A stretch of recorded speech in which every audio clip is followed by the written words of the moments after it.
방향으로 살아가기라고 하는 제목으로 말씀 나누겠습니다. 함께 읽겠습니다. 형제들아, 때와 시기에 관하여는 너에게 쓸 것이 없음은.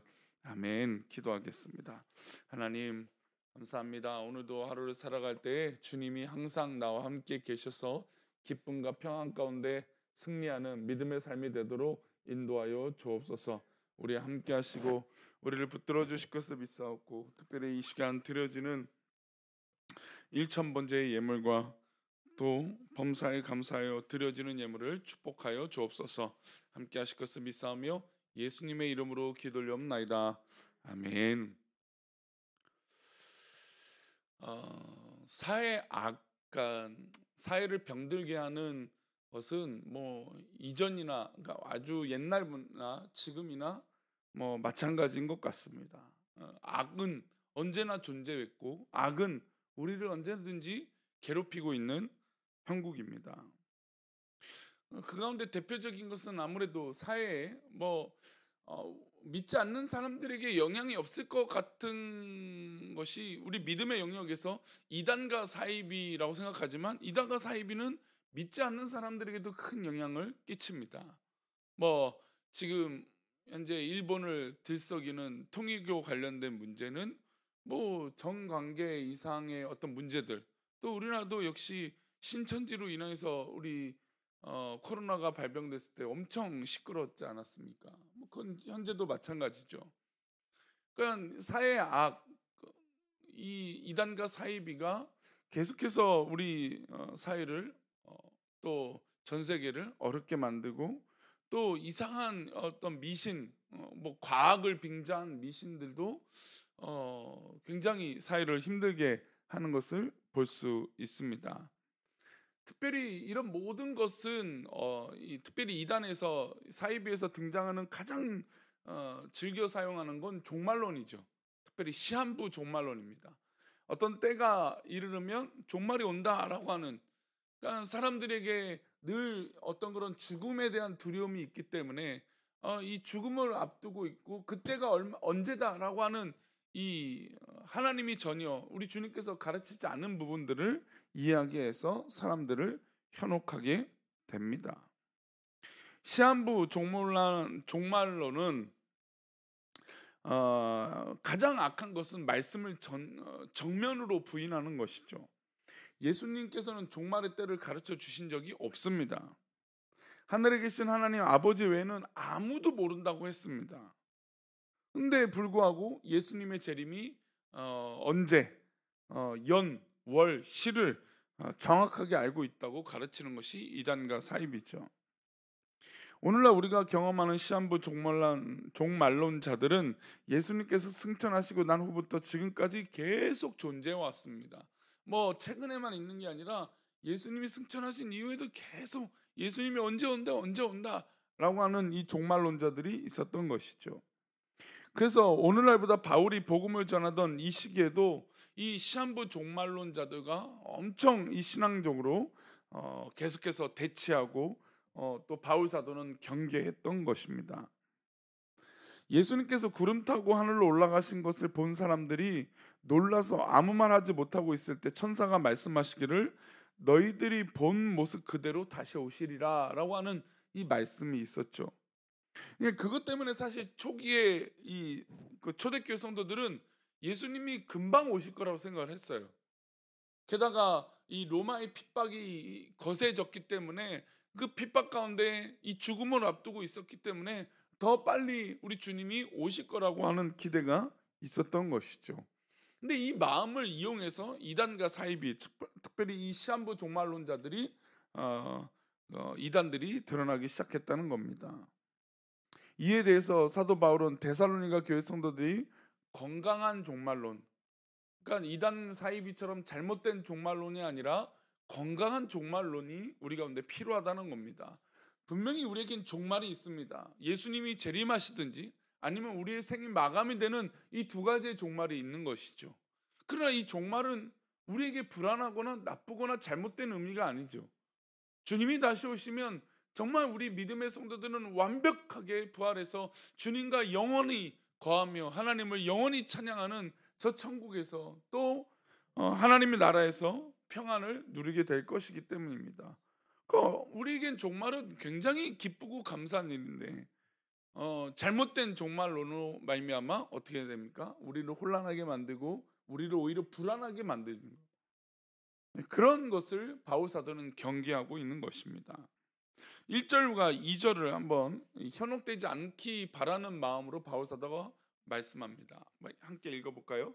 형제들아, 때와 시기에 관하여는 너에게 쓸 것이 없음은 주의 날이 밤에 도둑같이 이를 줄을 너희 자신이 자세히 알기 때문이다. 때와 시기에 관하여는, 그러니까 이 시한부라고 하는 것은 쓸 것이 없다, 알지 못하기 때문이다. 왜냐하면 주님이 다시 오실 그날은 도둑같이 이를 줄을 우리가 알고 있기 때문이다라는 것이죠. 예수님께서 재림하실 때와 시기를 우리는 알 수 없다라는 겁니다.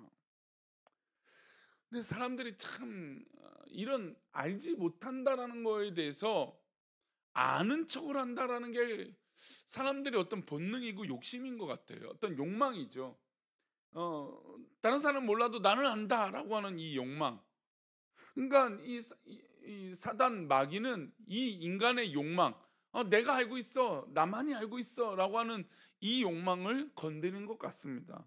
분명히 주님은 때와 시기를 알 수 없다라고 말씀하셨는데 이거에 대해서 나는 알고 있다라는 것이죠. 그래서 6절에 이렇게 바울 사도는 얘기합니다. 함께 읽겠습니다. 그러므로 우리는 다른 이들과 같이 자지 말고 오직 깨어 정신을 차릴지라. 이 이야기는 그 건강한 종말론을 얘기하는 거죠. 주님이 다시 오실 날이 얼마 남지 않았다라는 의미를 건강하게 해석하는 겁니다. 주님 오실 날이 있다면, 있는 거라면, 우리가 믿고 있다면 우리는 그냥 깨어 있으면 된다는 겁니다. 여기서 자지 말라는 건 그냥 잠을 잔다는 게 아니라 현혹된다라는 것이죠. 그 현혹되지 말고 깨어 있어서 정신을 차리고 정말 우리의 복음을 위해서 살고 또 말씀을 위해서 살고 하나님 영광을 위해서 살면 된다라는 것이죠. 그래서 우리는 오히려 불안하지 않는 거예요. 불안한 사람은 어떤 것입니까? 공부를 하지 못한 사람들이에요.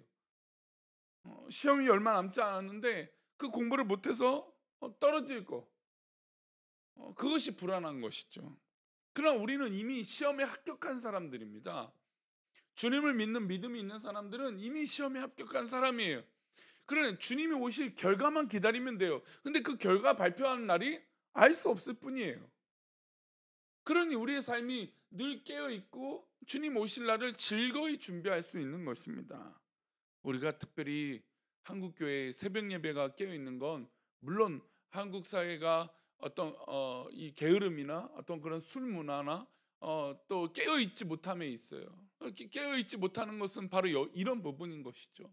잘못된 것에 현혹이 되는 경우들이 너무 많았다는 것입니다. 그래서 우리가 깨어있기 위해서 무엇 하는 것입니까?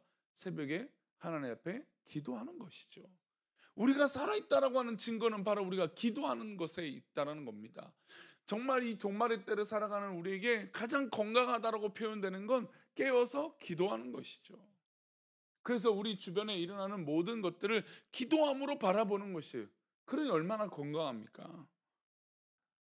하나님 우리에게 때와 시기를 알려주신 적이 없어요.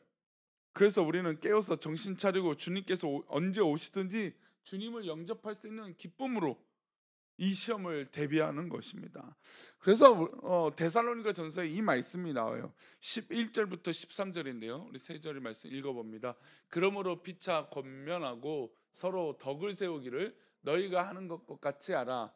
형제들아, 우리가 너희에게 구하노니 너희 가운데서 수고하고 주 안에서 너희를 다스리며 권하는 자들을 너희가 알고 그들의 역사로 말미암아 사랑 안에서 가장 귀히 여기며 너희끼리 화목하라. 저는 여기서 아까 제가 중간에 짧게 말씀 예로 드렸던 인간이 알고 있다, 그러니까 나만 알고 있다라고 하는 욕심이 있으면 화목하지 않게 된다라고 저는 봐요. 그러니까 요즘 사회가 지식이 커졌어요. 이게 지난 주일에도 말씀드렸지만 우리의 신앙의 한계가 오히려 어디서 오느냐? 우리가 알고 있는 얄팍한 지식 때문이에요. 내가 알고 있는 그 지식 때문에 하나님을 오히려 제한해요. 하나님의 영광은 너무너무 풍성하고 큰데 우리가 알고 있는 지식은 요만큼이에요. 그러니 하나님이 여기까지 인도하시는 것을 우리 인간이 어떻게 해요? 오해하는 것이죠. 신앙생활 안에서도 여기까지예요. 요즘 젊은 세대들, 엄마들 얼마나 똑똑합니까? 그런데요, 엄마들이요, 운동하는 곳에 가면요, 그렇게 왕따가 많대요.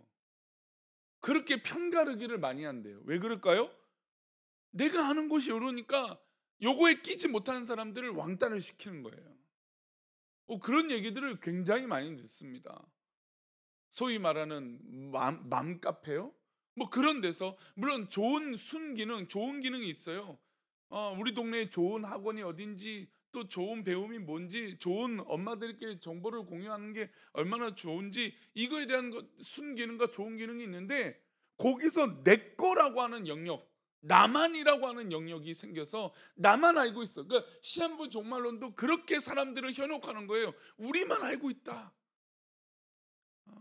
그러니까 그런 인간의 지식의 욕망을 건드는 것이죠. 그래서 데살로니가 이 교인들에게 바울 사도가 권면하는 건 너희가 서로 덕을 세우기를 너희가 하는 것 같이 하라는 겁니다. 덕을 세워야 된다는 것이죠. 서로를 위해서. 그리고 너에게 권하노니 너희 가운데서 수고하고 주 안에서 너희를 다스리는 권하는 자들을 너희가 알고. 그러니까 내가 다스림을 받는 것은 때로는 자존심 상하고 억울할 수도 있어요. 그런데 믿음 안에서 서로 권한다는 건 나도 맞지만 당신도 맞다라는 거예요. 그들의 역사로 말미암아 사랑 안에서 가장 기이 여기라는 것이죠. 그런데 내 지식이 오르면 다른 사람이 기이 여겨지지 않아요. 사랑 안에서 가장 기이 여기며 너희끼리 화목하라고 하는 것을 이 말세, 이 종말 때에 이 깨어 있어서 살아가는 방법으로 바울 사도는 제시하고 있습니다. 그래서 결국 이 모든 것의 종말의 때로는 사랑하라라는 것이 중요 메시지예요. 그리고 이어서 이 종말의 때에 우리가 살아갈 수 있는 능력은 어디서 오느냐라고 바울 사도가 데살로니가 교회에서 향하는 가장 유명한 말씀을 하죠. 함께 16절부터 18절인데요. 읽어보겠습니다. 항상 기뻐하라. 쉬지 말고 기도하라. 범사에 감사하라. 이것이 그리스도 예수 안에서 너희를 향하신, 이게 우리가 이 말세를 살아가는 비결이에요. 힘이죠. 항상 기뻐하라. 쉬지 말고 기도하라. 범사에 감사하라. 우리가 너무나 잘 알고 있는 거 아닙니까? 이 새벽에 기도하는 믿음의 백성들에게 항상 기뻐하시기를 축복합니다. 쉬지 말고 기도하는 은혜가 있기를 축복합니다. 또 우리에게 일어난 이 일에 범사에 감사할 수 있는 은혜가 있기를 축복합니다. 그러면 이것이 우리 주님께서 우리를 향하신 하나님의 뜻이에요. 우리의 삶 가운데 일어나는 이 모든 일이 오히려 하나님께서 주신 뜻이라면 우리는 기뻐할 수 있는 것이고 기도할 수 있는 것이고 감사할 수 있는 것이죠. 우리는 분명히 그때를 알 수 없습니다. 그러니까 때를 알 수 없으면 불안하죠. 맞아요. 그러나 우리는 오히려 때가 알 수 없지만 오히려 즐거워요.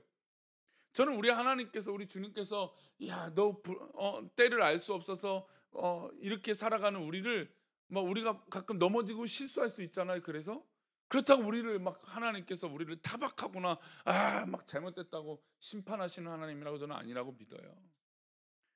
이 종말의 때를 기뻐하고 기도하고 깨어서 감사할 수 있는 믿음으로 한 걸음 한 걸음 성장하면 정말 그것을 오히려 하나님은 기뻐하실 거라 저는 믿습니다. 그래서 이 주님 재림하실지가 우리는 알 수 없지만 정말 이 말세 때, 요즘 얼마나 말세예요. 어제도 잠깐 TV를 트는데 그냥 요즘은 동성애나 성 전환하는 것이 이렇게 쉽게 얘기가 나오는지 몰라요. 전 세계보다도 어떻게 우리나라가 이렇게 더 빠른지 몰라요. 좀 조심한다는 사회가 아주 그냥 이 잘못된 기준이 너무나 쉽게 물들고 있는, 요즘은 또 얼마나 그 마약이 젊은 사람들 사이에서 급속도로 퍼진다고 하지 않습니까? 그러니까 이때, 그러니까 오히려 똑똑해진 시대에 오히려 너무나 쉬운 함정에 빠지는 거 아닙니까?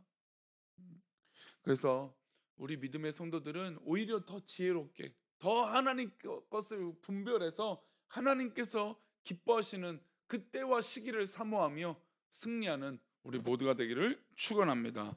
기도하겠습니다. 하나님, 우리가 주 안에서 살아가면서 우리가 불안하게 살아가는 것이 아니라 오히려 감사하고 기뻐하고 기도하는 것은 우리 가운데 하나님의 뜻이 있는 줄 믿습니다. 에베네셀의 하나님, 여기까지 하나님이 인도하셨다라고 하는 이 놀라운 은혜가 우리의 얄팍한 지식이나 우리의 욕심으로 그 여기까지가 짧아지지 않게 하시고 정말 넓으신 그리고 놀라우신 하나님의 계획을 깨달아 여기까지 인도하심의 풍성한 은혜가 우리 성도들 가운데 있게 하여 주옵소서. 오늘 하루도 에베네셀의 하나님, 그래서 그런 말미암아 범사에 감사하고 쉬지 말고 기도하고 항상 기뻐할 수 있는 은혜가 있게 하여 주옵소서. 우리를 그렇게 인도하시고 지켜주실 것을 믿사옵고 거룩하신 예수 그리스도 이름으로 기도 올리옵나이다. 아멘. 하늘에 계신 우리 아버지,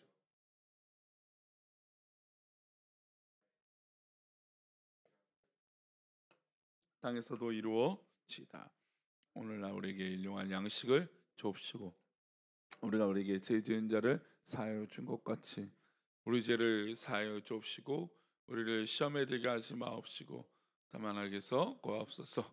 대개 나라와 권세와 영광이 아버지께 영원히 있사옵나이다. 아멘.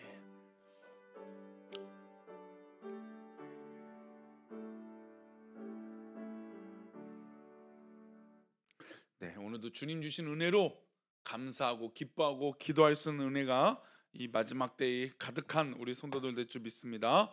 이 새벽을 그렇게 깨웁시다. 우리 기도하시고 또 이따가 있을 수요 예배도 함께 하시길 바랍니다. 함께 기도하겠습니다.